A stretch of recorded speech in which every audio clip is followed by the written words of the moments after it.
For this episode, we will start our assessment of local politics po. And simulan natin sa premier city of the Philippines, ito pong City of Manila. At si Presidente Estrada ay tinatapos lang po yung kanyang second term, pero ang anunsyo po sa publiko, ito po sa Manila Bulletin, Estrada reveals plan to run for a third term in 2019. Anong sabi niya?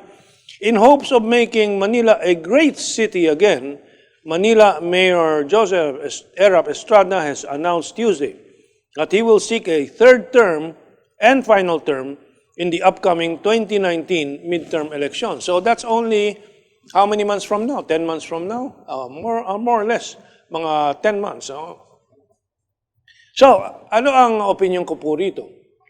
Well, first let's look at sinong magiging kalaban. Ito po si Lim, nag-anunsyo na rin. Lim to fight Estrada in 2019. To run for mayor and win in a fair election under the present administration, I am excited to face them all, sabi ni Lim. The more, the merrier. Talagang laro para kay Mayor Lim. And fortunately, we should not forget, and we do not forget, nung siya ay huling nakaupo po dyan, at napaalis ni Erap sa eleksyon ng 2013 ba yun? Well, I forget which election, the first term of Erap. Anong iniwan na utang po ni Mayor Lim? Almost 3 billion or more, na lumaki ng lumaki. And so yan ang una pong tinarbaho ni Mayor Estrada. Erap Estrada, Manila's 3 billion debt paid by the end of 2015. So, yun ang pangako niya at yun po ang nangyari. Anong mga paraan ang ginawa ni Mayor Estrada? Manila holds auction to pay off debts.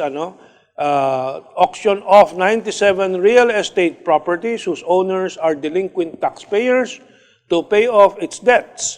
The properties worth 103.5 million have a total tax due of 1.1 billion, the city government said. So, of course, those were not the only properties auctioned off. There were more. And those were not the only actions taken. There were more. Pero by the end of 2015, ito po ang poster po tungkol dyan. Fully paid, 4.444.783 blah, blah, blah. Or in other words, 4,500,000,000 fully paid. To be more exact, 4,444 million. Huwag na nating isama yung butal. Kaya po, ang nangyari po, liban doon sa nabayaran yung mga utang na iniwan ni Mayor Lim, nagtaas po ng ilang mga taxes si Presidente Estrada. Siyempre, maraming angal sa mga business people diyan sa Manila. Pero ano po ang resulta? In a span of only 3 years, Mayor Joseph Estrada has transformed a bankrupt city with a debt of 4.4 billion pesos to the country's #1 highly urbanized city with more than 6 billion in its coffers at present, the mayor said. So, imbis na nagkakaroon ng mga decay sa financial status ng City of Manila, kumita na ng 16 billion. Kaya po ang dami pong nagagawa. Naging one of the most competitive cities of the Philippines. First, before when he came in, it was the #1. Nagawa niyang number one most competitive. Of course, may competition dyan. Kaya sa second term niya, naging second most competitive. Naunahan siya ng Quezon City. But siyempre, tuloy po yung competition na yan. And anong mga ginagawa ni Presidente Erap with all these new resources in his hands? One, I found this very important. He started rehabilitating 6 of the hospitals of Manila, including the ones with a very bad reputation hospital ng Manila. And he upgraded it to be comparable to the government hospitals in Singapore. With 300 million peso upgrade ng Hospital ng Manila. And of course, all the other hospitals po there in the City of Manila have been upgraded. New dialysis, of course, that's one of the programs of Mayor Erap and and Loy Ejercito, yung dialysis machines, and I think I have it here, na dahil sobrang mahaba, baka hindi ko sinama, yung acquisition of 4 CT scans ng City of Manila para sa mga hospital nila. And unfortunately, the media does not report this sufficiently. So we're beginning the process of informing the public about these great achievements in Manila that benefits the City of Manila. Again, there's the uplifting of the facelifting of the 7 of the many markets, public markets of the City of Manila. Here we have the report that 100 million allotted by Mayor Erap for the facelift of 7 more Manila public markets, and some of the public markets have been also privatized with veteran vendors there being incorporated into it so that there can be upgrading and modernization of these public markets. And part of the campaign to ensure security in the City of Manila, yung ginawa ni Erap, all these 2 terms, na continuous brightening up or lighting of all the districts in Manila, as the Manila Bulletin reported, through a 100 million street lighting program this year in an effort to reduce the crime rate in the city at night. So, tuloy-tuloy po yan. Yung iba, solar lights.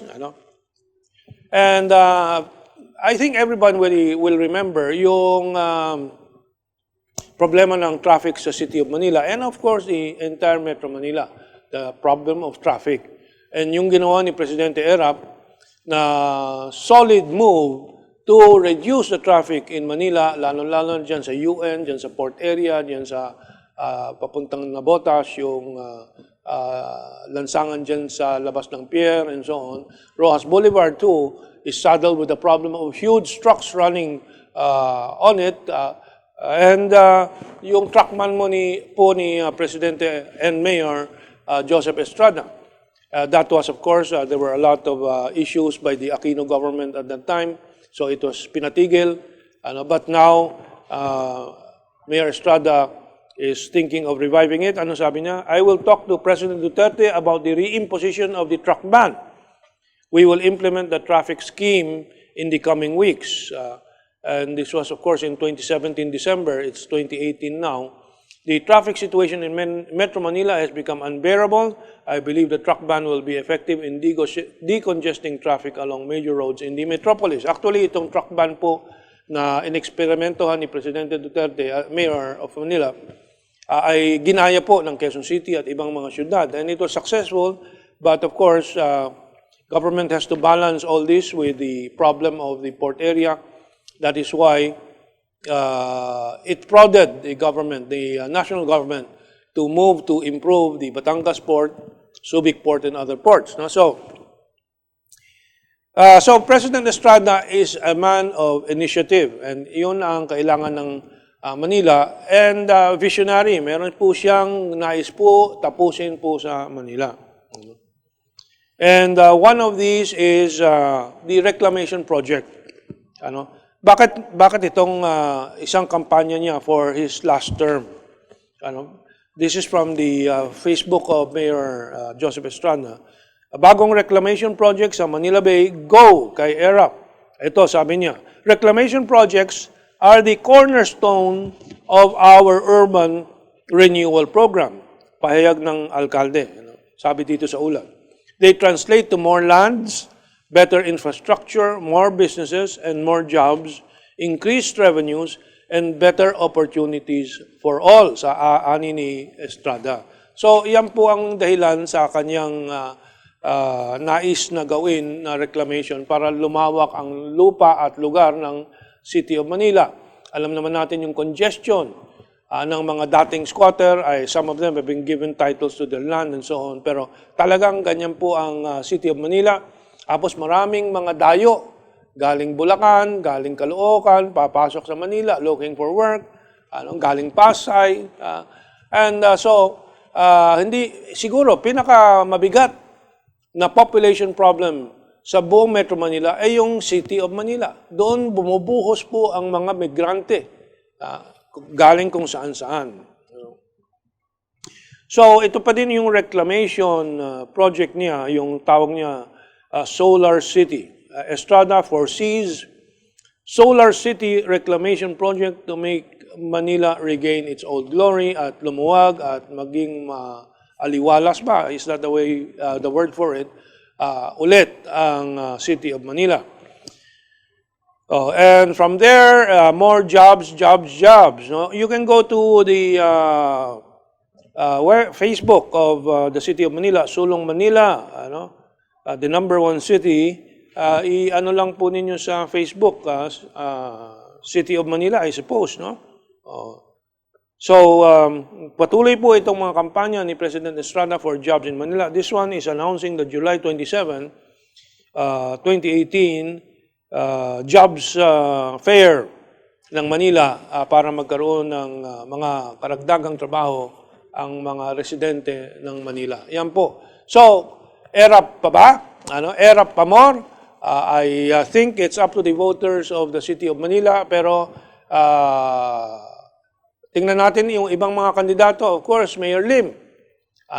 May balita na si Villar ay tatakbo, pero on and off, meron ding isang nakakabata, itong si Isko Moreno daw, na allegedly, yun ang pinapakalat niya na suportado ni Bongo, which Malacanang says is not true. But sino ang may experience, sino ang may initiative, sino ang may vision, sino ang may concrete achievements, at sino ang wala na pong interest sa anumang ibang bagay, kundi yung mapatunayan na yung kanyang buhay ay naging isang positibong impluensya sa bayan natin at the City of Manila. I think you and I, we should all consider that. I am not a voter there today, although our family, we have some properties in Manila still, and we can always transfer and vote there. But I have not been voting consistently because pag national elections, dudan-duda ako, nandiyan pang Smartmatic. But if there is a need, I can always support Erap again in Manila. But it is the interest and welfare of the City of Manila and the residents of the City of Manila that is important to us. That is why we're bringing to you this information. So with that, I hope in the coming months, you continue to monitor these developments in Manila and the other candidates. And let's see by May of 2019 what the decision will be, and I hope it will be positive for the vision that President and Mayor Joseph Estrada has for the City of Manila. With that, I think I can conclude our discussion today. Thank you very much, and have a good thinking weekend.